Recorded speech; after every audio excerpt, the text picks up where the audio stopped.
Hey Giselle, I got a gift for you. You wanna guess what it is? Is it a football jersey? A box of chocolates? A box of chocolates? What are you thinking? That's for Valentine's Day. Well, speaking of Valentine's Day, got anyone special? We are getting off topic. I still have to tell you what your gift is. Well, give me a hint. Okay, I don't know about you, but I receive a lot of this on Chinese New Year. Wait, is it a red envelope? Yeah, there you go. 新年快乐! Wow, no way. Thank you, Felix. 恭喜发财. Of course, but before you open it, let's get back to anchoring. We'll delve into Chinese New Year, the second Trump impeachment trial, the first half of a two-part series about CTE month, The history of Valentine's Day, and a Super Bowl edition of our sports update. I'm Giselle.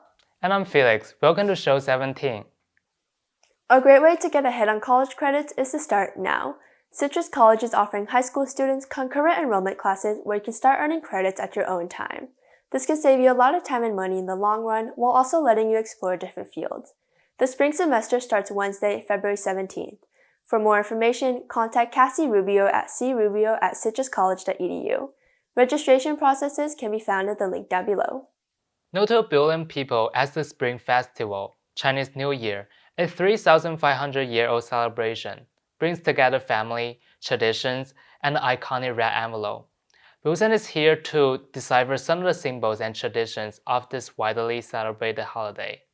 新年快乐，恭喜发财! Chinese New Year is happening today, and I know you are excited for the hongbao and the food. But first, let's learn about how Chinese New Year came to be. Also known as the Spring Festival or Chunjie, the Chinese New Year marks the end of winter. It is a tradition dating back 3,800 years to the Han Dynasty, when peasants are finally able to start sowing seeds after a long and harsh winter.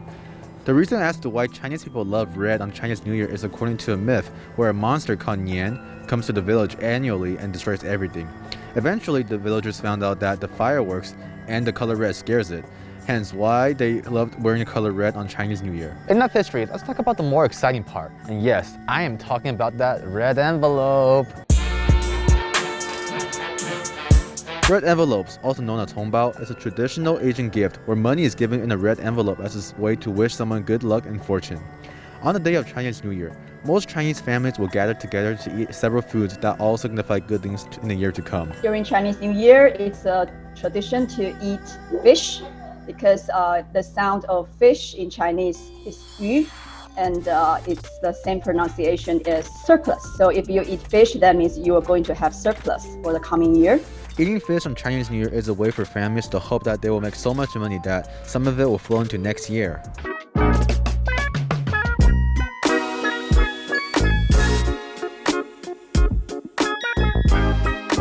So remember to eat lots of fish and wear red for some Chinese New Year luck and wealth. This has been Wilson, and I'll catch you guys next time. In case you missed PCC's application day, a mega session will be held on Tuesday, February 23rd and Thursday, February 25th. You are only required to attend one of the virtual meetings, and the link will be sent to you a week before your designated date.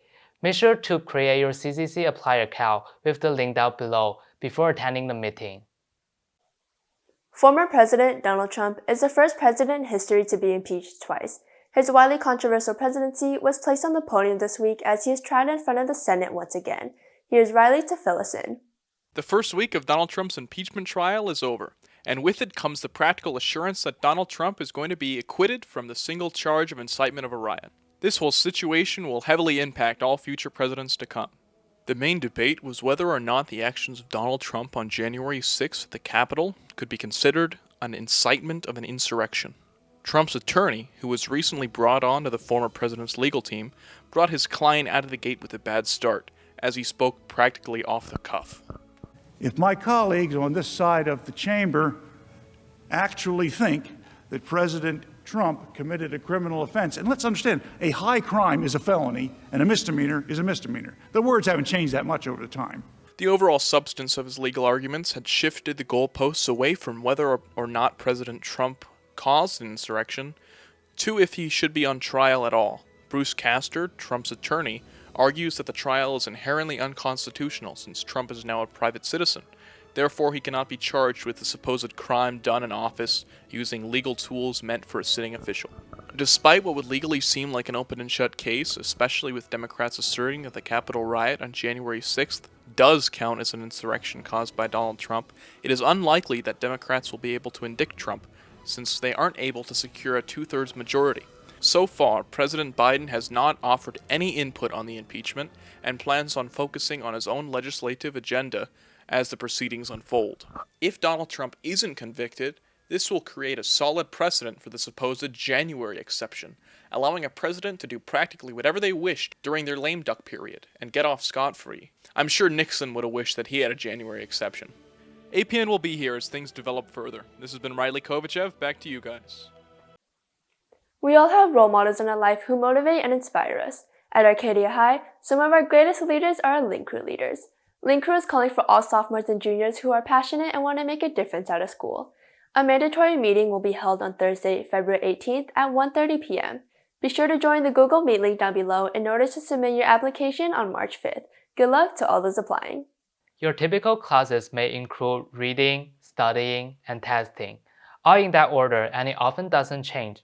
However, in these classes, get ready to get your hands dirty and create something that will impress your friends and family and even your community. Here's Kevin to introduce Acadian High School's career and technical educational program. February is not only a month that commemorates the Black American community, but it also features the astonishing career and technical education classes on our campus.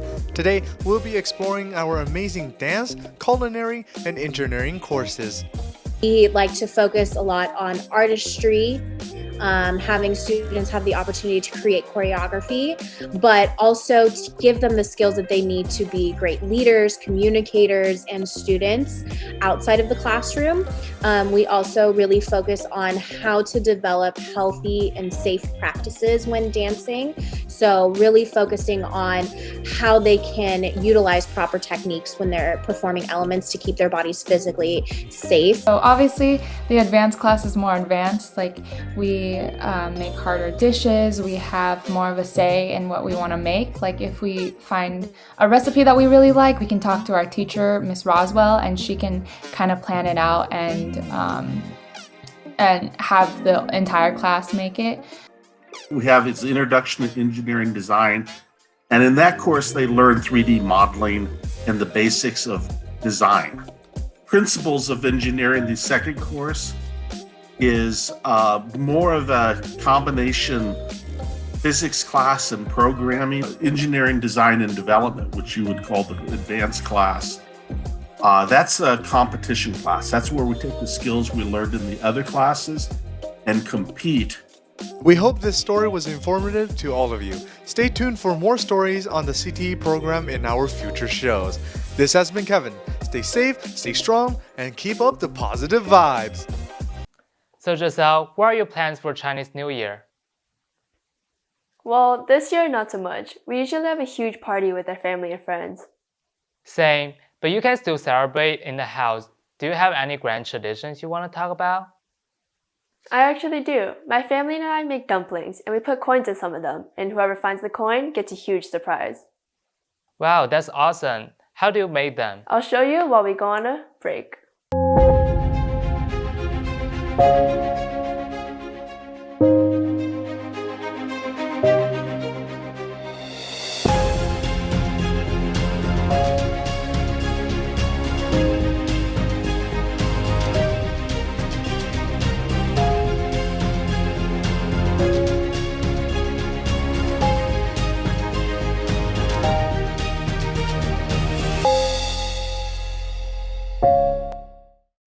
We would like to issue a formal corrections for our stories on Robinhood last week. Collectively, several hedge funds lost up to $70 billion, not just Sichons and Melvin Capital. We apologize for any confusions this may have caused. The month of February is the famous month of love. If you want to make that special someone swoon, Ethan Tran will show you how to make a Valentine's gift basket to lock in that date. Hey guys, so in honor of my favorite holiday, Valentine's Day, despite how I've been celebrating every year, we're going to be making a gift basket, going over some history, and then finding someone to give the gift basket to. So right here, I got a basket that I got from Marshall's. And then I'm gonna throw in some Takis. You know, some hot chips for a hot person, am I right? Throw in some chocolates because you want to remind that special person how sweet they are. Next here I got a handwritten letter. And last but not least, some boba. This last step is the one that locks in that special someone. Fun fact, did you know the reason why Valentine's Day is named the way it is takes us all the way back to the year 400? A Greek emperor named Claudius II wanted to maintain a strong army, so he outlawed soldiers from marrying, until a priest named Saint Valentine began marrying soldiers in secrecy, until the emperor found out and had him killed. Before Valentine's died, he wrote a letter to his lover, which ended with, "From your Valentine." Alright guys, now that I have my basket, let's find someone to give it to. Hello. Hey, so Valentine's Day is coming up and, I was just wondering if you wanted to go out. Oh, thanks, but no. We can go as friends though. Yeah, hold on. My parents are calling me. Be right back. Well guys, I guess I'll be celebrating Valentine's Day like I always do. Alone.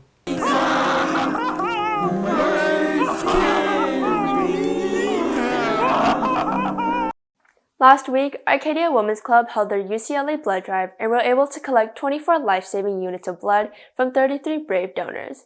We here at APN wanted to thank those individuals for being able to support and donate to those in need.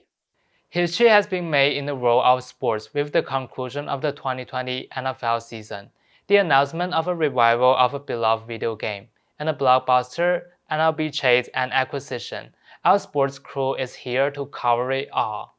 Recently, we've seen some absolutely crazy events in the sports world. The biggest MLB free agents making their decisions, the NFL's GOAT doing more GOAT things, and the return of a long-awaited video game. Ian, let's recap. Starting off in the MLB, Francisco Lindor ended his tenure with the Indians as the front office finally traded the star shortstop to the Big Apple as he joined the New York Mets.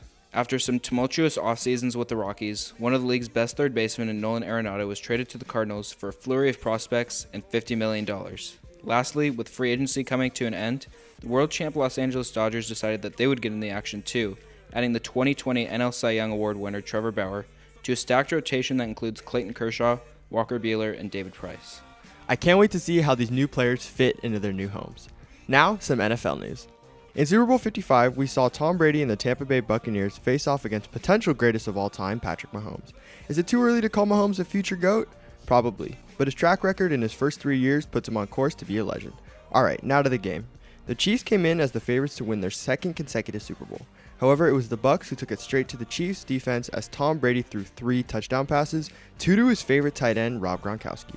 The story of the game, however, was clearly the injured offensive line for the Chiefs as they offered star QB little time in the pocket as Mahomes was scrambling for what seemed like every play.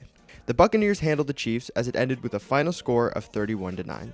Tom Brady won his 7th Super Bowl, and what's crazy is we may need to put even more respect on his name as almost no one gave him a shot to take down the Chiefs super team. Well, for all you gamers out there, there is some big news that came out early last week. After a 7-year hiatus, NCAA football games from EA Sports will be back. The EA Sports company was the first to announce the news with a statement they released on Twitter last Tuesday, saying college football is coming back. For most football fans, this is some news that they have been hoping for ever since the lawsuit against EA back in 2014, when an issue arose about the game using athletes' likeness and images but not paying them. For the next installment of NCAA football, it is rumored that the game may be able to pay players that are portrayed in the game, depending on whether Congress will have any laws to allow that to happen. The beginning of the year always brings us a lot to look forward to. With the MLB up next, it's time for the Dodgers to bring it home once again. With Bauer here, I think it's definitely doable. With that being said, this has been Ian and Harrison reporting for APN. To keep up with the gaming world, check out APN's esports show, Got It AFK, and its newest episode, which aired this Wednesday. In episode 6, Kevin gives a recap on Valorant's Challengers program, talks about Twitch's purple screen of death, and has a discussion of in-game cheating. Be sure to show your support, and we hope you enjoy it. Oh my goodness, we finally got to the end of the show. You are so close to opening your red envelope. I'm excited for you. Yeah, I can't wait to see what's in it. Actually, you can open it now if you want. Wow, there's $8. Why $8? Well, in Chinese culture, $8 symbolizes a wealthy and healthy future. That's so cool. Thank you so much. Of course, thank you all for tuning in. Be sure to like, comment, and subscribe. We will see you next week, Arcadia. 新年快乐!